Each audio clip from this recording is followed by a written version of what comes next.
Cierra K in Newportville. Scope of work's going to be mulch install, bush trimming, a couple different shrub prunings, that is.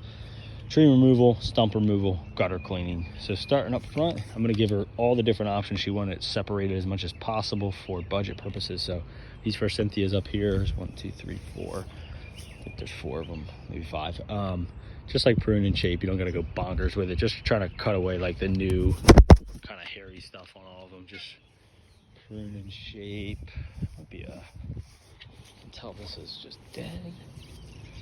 Yeah, that's just dead, I guess. This dead one, maybe just cut it out. You'll see this one has no growth on it, which is odd. Cut that one out. The rest just prune them, you know, try to get them similar in height. Up here, this guy that's cranking up on the power lines, just like cut it like about there height wise, and then outside kind of prune it up. It's honestly like a weed, I feel like, but just prune it up. Looks like a tree at this point. The whole bed, just clean up the weeds the best you can. A lot of hostas and other stuff in there, so just use your best judgment in yanking the weeds, and then toss a bunch of mulch in there. I would probably bust out this area, kind of edge this out, and then drop mulch all in here too, just to give it that like look. I think this is a burning bush. Prune this guy back, trim it up. A little bit of weed in there, trim that up. Look at gutters. Gutters should be able to get on the roof, no problem.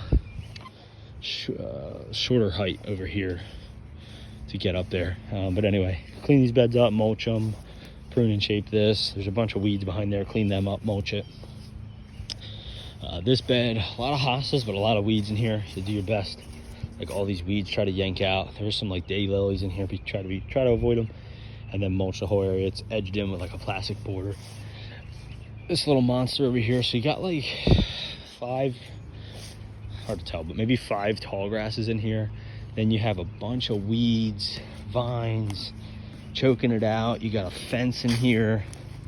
So what we want to do is, the fence is tough because it's like a little wooden crappy picket kind of fence, but it's like grown in the grasses. So I'm sure you can bust it free. Obviously you don't need to salvage it, but like bust it free, throw it by their trash, whatever. And then basically all you're doing is all the grasses, cut this whole area down flat. She wants the grasses to stay, but she wants all this funky weedy stuff, and she essentially just wants grasses. So really want to try to clean up the area, kind of rake it out, do your best to bust out all the weeds. But I told her if we cut down these grasses and we get all the weeds out of here, the grasses over the season should come back green.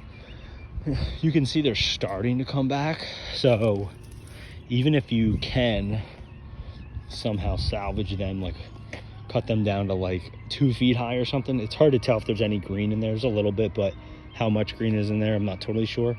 But anyway, cutting this whole area down and then letting the grasses kind of grow back. And then the last thing of work is tree removal. 3 skinny trees over here. Just wants them, I told her she wants stump grinding separate. I'm wondering if we're able to handle the stumps ourselves. If you cut them down and you can't, then, and she does accept stump grinding, then PG can come out. If somehow you can make it work and you can get the stumps out, you can save the money there. But anyway, trees, I mean, this one's tall, but it's real skinny. This one's probably 12 foot high, that one's probably 10 foot high, and that tall one's probably 20 feet high. So I would say get as high as you can. Probably want to bring like the 12 foot out, get as high as you can and cut it, and then have that branch fall and then come down and cut it. I just don't want, if you chainsaw it right here, it's skinny, but it's probably, I just don't want it falling and hitting something, damaging anything, because I don't know the total length. If it fell straight that way, it might hit like the gutters or the house or something. So yeah, so I would get up as high as possible, cut it, have that drop, and then cut it all the way down. That's the only one of real concern. But the other 2, just do whatever. You can just chainsaw them, tip them over, and that's it.